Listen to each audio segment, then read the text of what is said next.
vamos ouvir agora a querida professora Juliana Teixeira, que vai nos falar do tema privatizações justificadas na necessidade de pagar dívida pública. Quais as consequências disso? Perda de patrimônio público e a dívida só cresce. A professora Juliana Teixeira tem pós-doutorado em Economia Política no Instituto de Pesquisas Econômicas e Sociais da França.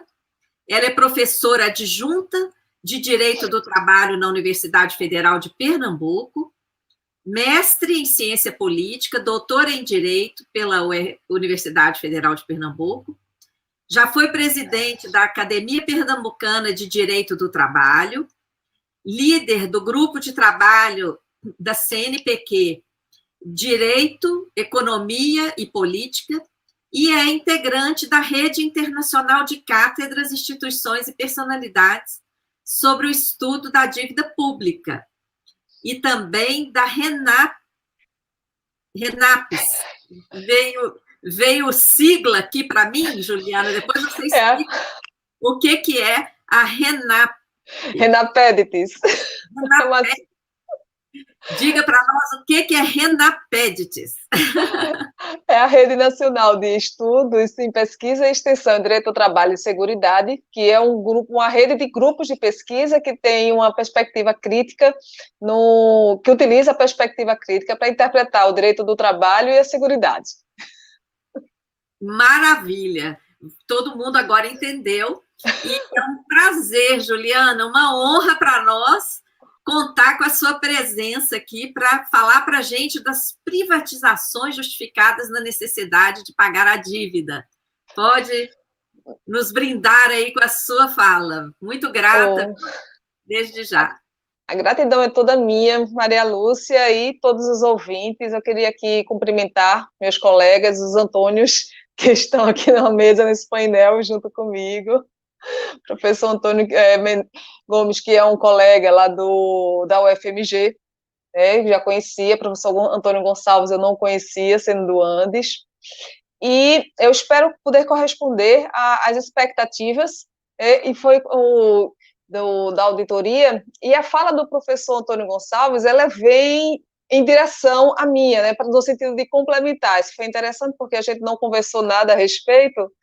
E assim, eu comecei a fazer esse debate, essa questão da privatização e dos efeitos que isso tem no mundo, no nosso mundo do trabalho, no nossa vida cotidiana, enquanto consumidores e enquanto cidadãos, ele perpassa por questões do caminho do capitalismo, e vai ter efeitos diretos na vida do trabalhador e da trabalhadora. Então, por isso, esse debate da dívida pública é que está no centro de muitas crises na história financeira desde o início do século XIX.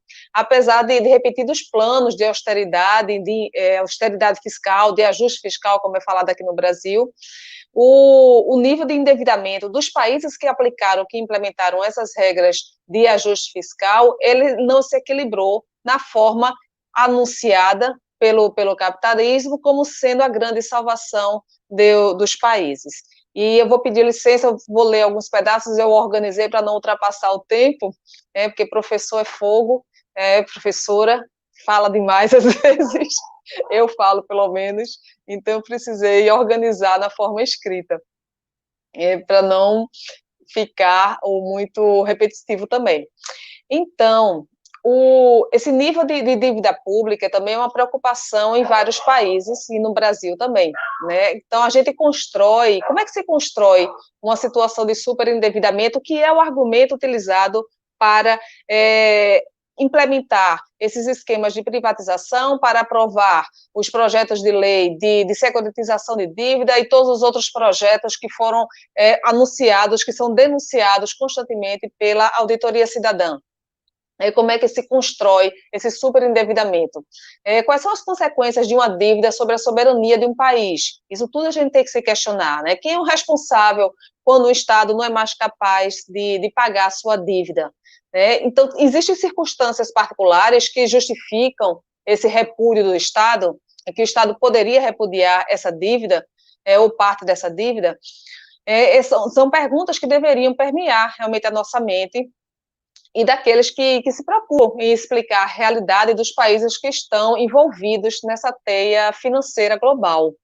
Então, é necessário que a gente conheça os processos pelo qual o capitalismo passa e compreender as transformações sociais e econômicas do mundo que provocam uma série de reformas trabalhistas, como a terceirização, que o professor falou anteriormente, e principalmente a reforma da Previdência.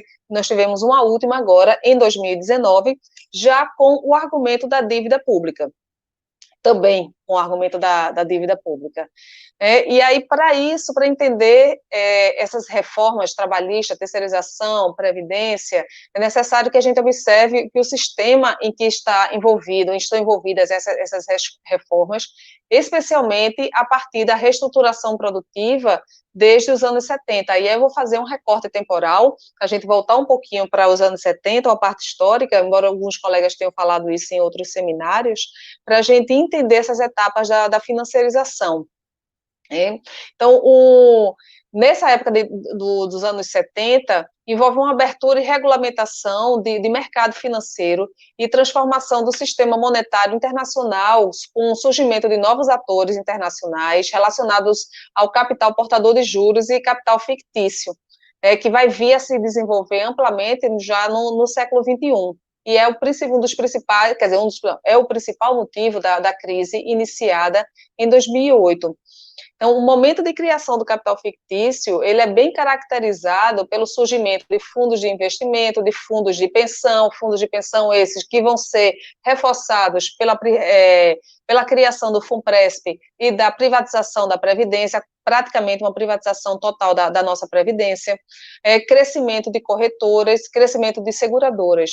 E ainda nesse momento ocorre também a alteração estatal relativa à prática de juros, de política de juros, política de câmbio fiscal, aumento da atividade financeira por parte de empresa, com adoção de parâmetro financeiro de rentabilidade e reestruturação produtiva. E dentro desse critério de reestruturação produtiva, vai surgir a tese da terceirização e várias alterações trabalhistas que foram implementadas no nosso sistema jurídico, mesmo após a Constituição de 88. Então, essa reestruturação produtiva, ela vai levar a uma reformulação das relações existentes entre capital e trabalho, mas vai beneficiar a finança e o capital propriedade. E aí, nesse momento, já nos anos 90, que o Brasil começa a implementar reformas trabalhistas de uma forma mais forte.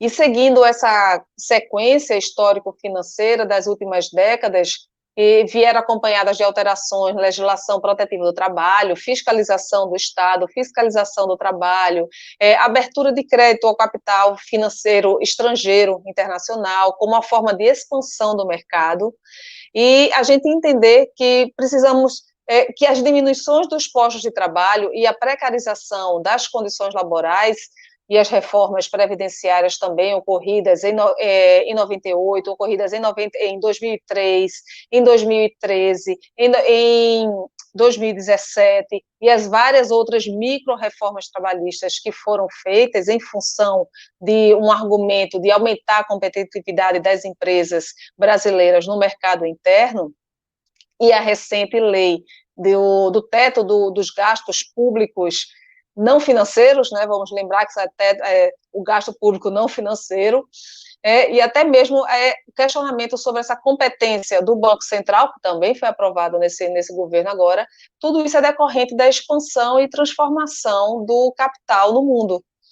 Então, no período que vai de 1960 até 1979, se identifica um primeiro momento de financiarização, a gente pode identificar um primeiro momento de financiarização em que o sistema financeiro e monetário, eles eram indiretamente internacionalizados. Mas na década de 70, o mercado de câmbio, ele vai passar a integrar a mundialização financeira em virtude do retorno da especulação monetária, e especialmente sobre o golpe que os Estados Unidos deu no Pacto de Bretton Woods, quando ele estabelece o dólar ali como a moeda que vai ser negociada em todo o mundo, sem ter qualquer lastro, sem ter lastro. Né? Então, é um golpe que é dado, e aí o setor os árabes reforçam, quer dizer, dão um contra-ataque com o aumento do petróleo, e do preço do petróleo, já que eles eram detentores, são os detentores da maioria dos poços, e isso é passado para a gente como tendo sido a crise do petróleo, quando, na verdade, eu diria que foi um golpe, um golpe monetário do sistema financeiro americano, norte-americano. Né? E aí, a gente passa para uma segunda etapa da financiarização, entre 1980 e 1985, em que, entre esse período em que o neoliberalismo ele vai se consolidar, principalmente nos Estados Unidos e no Reino Unido, como disse o professor Antônio. Né? E aí ocorre a desregulamentação e liberalização financeira e surgem novos produtos de expansão do mercado de títulos da dívida no nível de negociação mundial. É o que o François Chenel, o economista, ele vai chamar de golpe de Estado dos credores. Uma terceira etapa da financiarização, que vai acontecer entre 86 e 95, com a criação de um conjunto de medidas liberais que são colocadas em prática num curto espaço de tempo no mercado londrino, mas que pressiona todos os mercados restantes no planeta, né? Mercado financeiro e legislativo trabalhista. E aí vão ser pressionados os outros países a implementar as mesmas reformas trabalhistas que eles fizeram lá em Londres. Esse período ele vai ficar conhecido como Big Bang Data da cidade, e dá início a uma forte concentração bancária que origina ali os grandes bancos de investimento negociando títulos da dívida em todo o mundo. E aí você tem um crescimento de bancos, investidores e implementação de regras de accountability, de comissões, de governança, e essas regras elas vão ser implementadas no setor privado também, nas empresas, estabelecendo novas regras de sistema de metas para os empregados, e exigindo a alteração trabalhista nesse sistema, nos sistemas correspondentes. E aí a gente pode ainda pensar numa quarta etapa da financiarização, quando a gente observa um aprofundamento da interconexão entre bancos internacionais, de uma centralização progressiva e transnacional do capital, além da pulverização de produtos financeiros que vão formar aí o novo capital fictício. E essas alterações do mundo financeiro, elas vêm acompanhadas todas de alteração nas relações de trabalho, que a gente pode eu vou falar aqui ocasionalmente, mas que pode ser explicada numa outra oportunidade. E aí, para evidenciar a importância desse conhecimento histórico, né, a inexistência de um teor meramente ideológico, a gente vai observar a premissa da criação de um novo capital fictício a ser gerido pela iniciativa privada, com possibilidade de aplicação no mercado de capital a partir do investimento estatal. E eu quero fazer essa apresentação a partir também de um tema que é muito caro ao Brasil e ao mundo, especialmente nesse momento, que é o meio ambiente, e o meio ambiente dentro de um sistema do contexto do capitalismo rentista. Diante dessas reiteradas tentativas de privatização de área de proteção ambiental, impacto que isso está tendo na vida de todos nós, todos e todas nós, a eminência agora de ausência de recursos hídricos, denúncia de trabalho escravo nas regiões, negociação do setor agrícola no sistema financeiro. Eu vou direcionar a minha fala para essa perspectiva, fazendo uma correlação com a privatização e esses efeitos do capital financeiro e da industrialização da agricultura. Então, o estágio atual desse capitalismo, ele vai demonstrar uma relação de contradição e complementariedade entre capital agrícola e industrial, ou entre setores rurais e urbanos. Ele vai chamar a chamada industrialização da agricultura, que vai se inserir no âmbito da relação contraditória entre crise e acumulação de capital.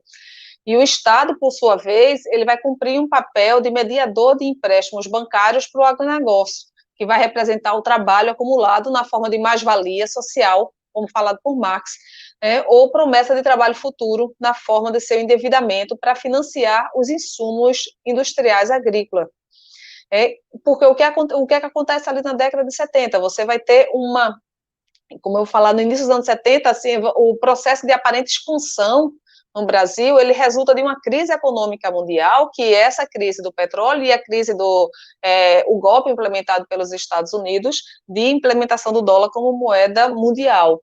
E os principais efeitos nos países periféricos, que não são os países centrais, onde realmente existia o estado do bem-estar social, pelo menos empregabilidade em massa, mas não nos países periféricos, os efeitos dessa crise dos anos 70 foram oscilações cambiais e aumento na taxa de juros, que vai gerar uma crise da dívida, ou chamada a década perdida, nos anos 80.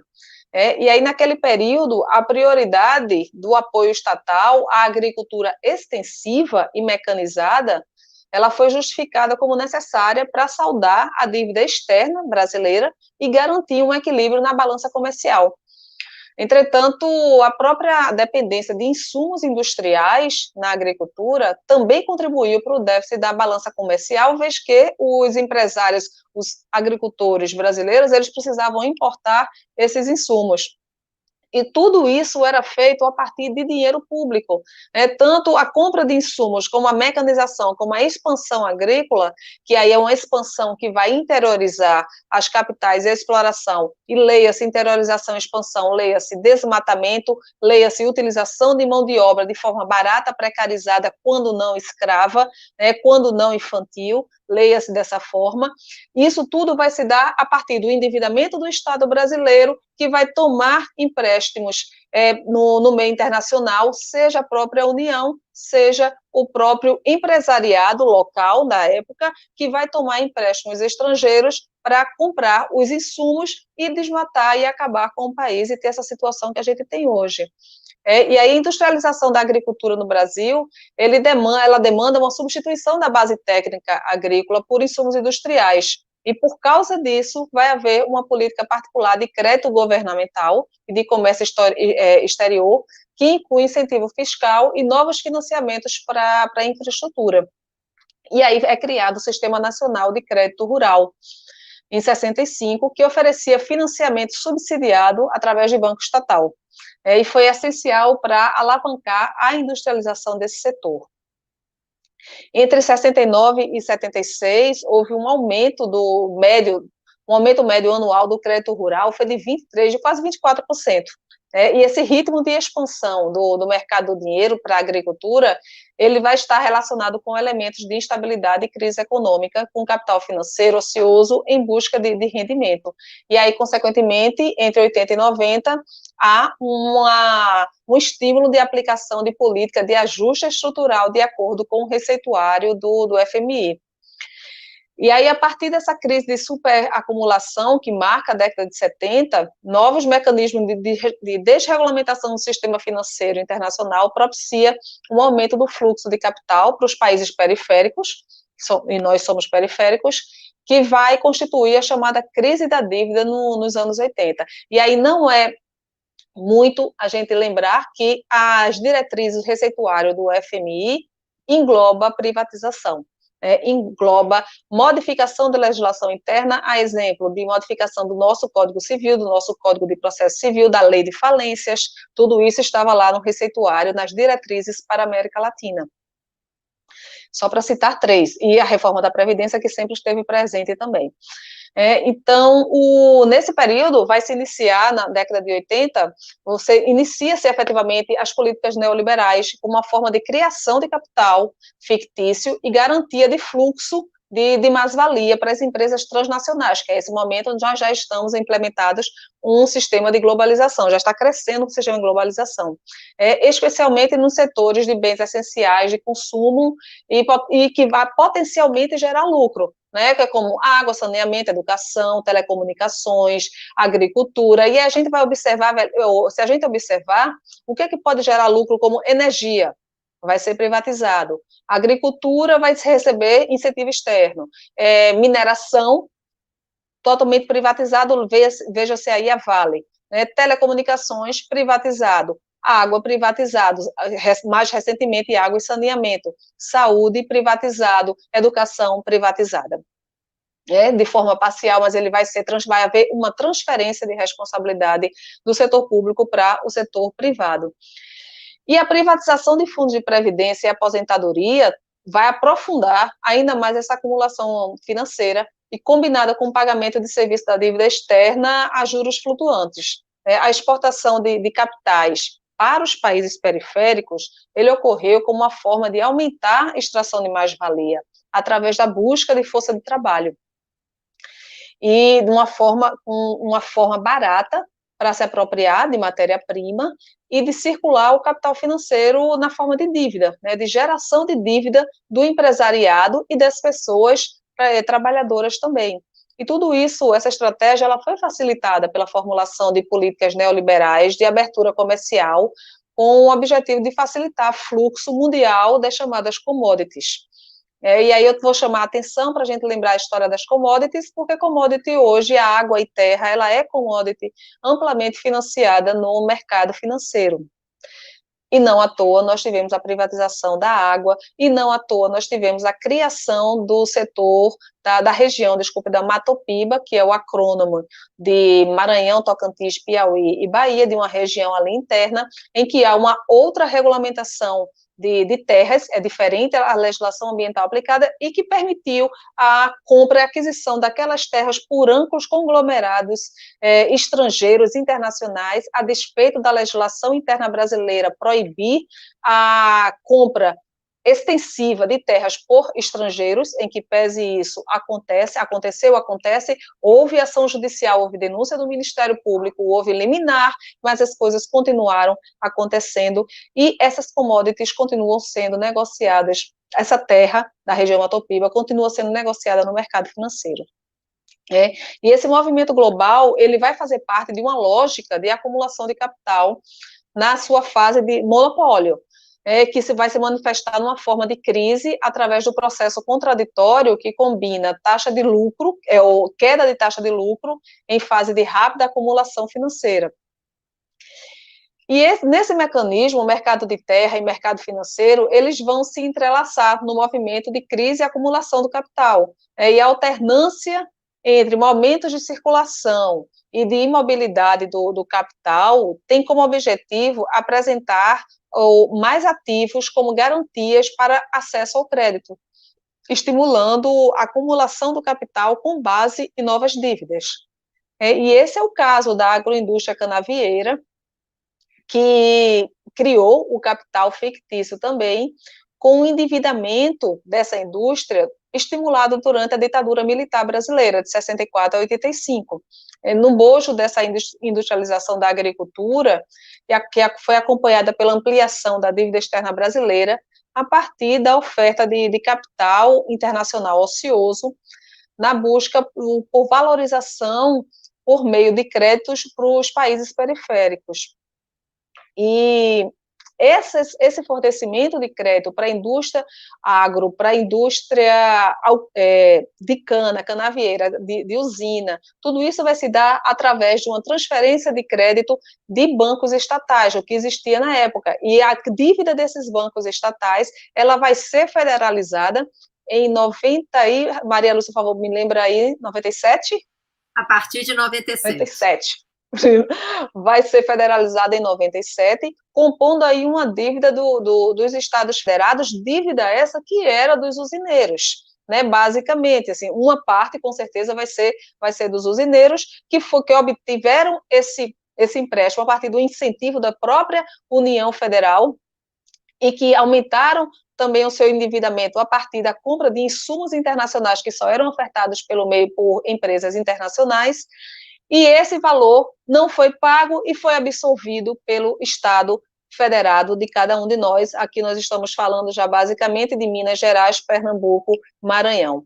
Então, isso daí vai gerar uma ampla dívida, e é por isso que eu estou tocando nesse assunto, porque esta dívida do Estado de Pernambuco, por exemplo, ela está sendo utilizada como argumento, mais uma vez, para a privatização da previdência dos servidores públicos estaduais e do município de Recife, como foi protocolado e aprovado essa semana, a toque de caixa na Câmara de Vereadores. Os vereadores tiveram literalmente 10 dias para debater e não tiveram condições de ter uma audiência pública adequada para discutir essas questões.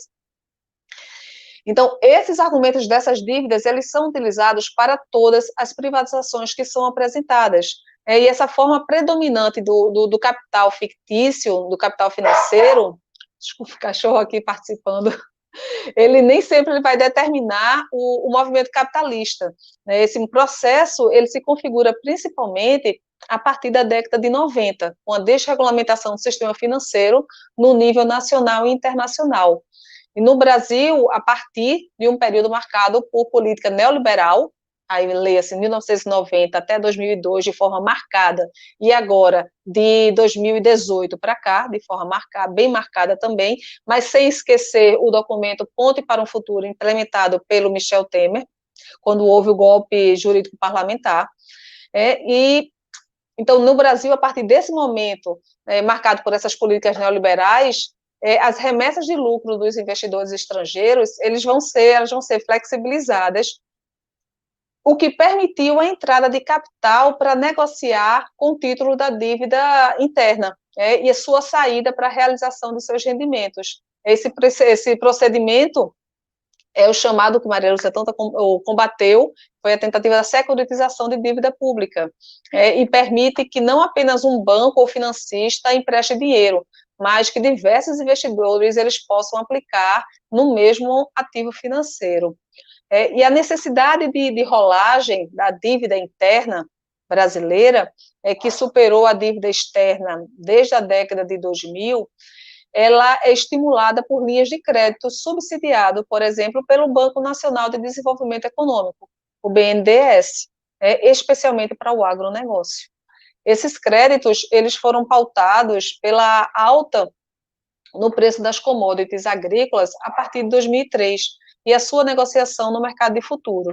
Isso está acontecendo novamente agora com várias propostas de privatizações, Eletrobras, Correios, o EBC, e a longa lista que está disponível no site do governo federal, e eu vou pedir, só vou listar aqui para vocês, eu abri aqui o site, de leilões previstos só para 2021, leilão de 19 terminais portuários, 6 rodovias, entre elas a Nova Dutra, leilão de 3 ferrovias, leilão de 23 aeroportos, 5G na telecomunicação, 8 terminais pesqueiros e 6 parques e florestas, vamos prestar atenção nisso, 3 leilões no setor de óleo e gás, e além delas, eles chamam agora, não é mais privatização, desestatização, de 9 empresas, entre elas Eletrobras, Ceasa Minas, Nucleb, Transurb, CBTU Minas, Correios, ABG, aí vem uma lista grande aqui que está no site do governo federal. E vamos lembrar, encaminhando para o final, que todas essas privatizações, elas são acompanhadas de nova organização interna, via fusão, organização e incorporação de empresas, o que permite novas demissões, nova aplicação de novos padrões salariais, demissões e implementação do esquema da terceirização, que vai exigir um novo enquadramento sindical, novos direitos, novas regulamentações, ou melhor, outras regulamentações que, via de regra, precarizam a condição do trabalhador, e precarizando a condição do trabalhador, há uma diminuição salarial, com diminuição salarial você há um aumento de procura ao empréstimo público, ao empréstimo bancário para sanar dívidas, e há também uma diminuição de valores que vão correr no mercado comum, no mercado corriqueiro, afetando dessa forma a economia e a vida das famílias individualmente consideradas também, vez que o seu padrão de vida vai diminuir. Então, tudo isso é afetado diante desse mecanismo do sistema da dívida e do nosso capital rentista. E é isso. Espero que não tenha ultrapassado muito tempo. Eu agradeço a atenção de todos vocês. Desculpa esse recorte que eu tive que dar para poder enquadrar e a gente entender um pouco essa questão histórica que está envolvida. Obrigada.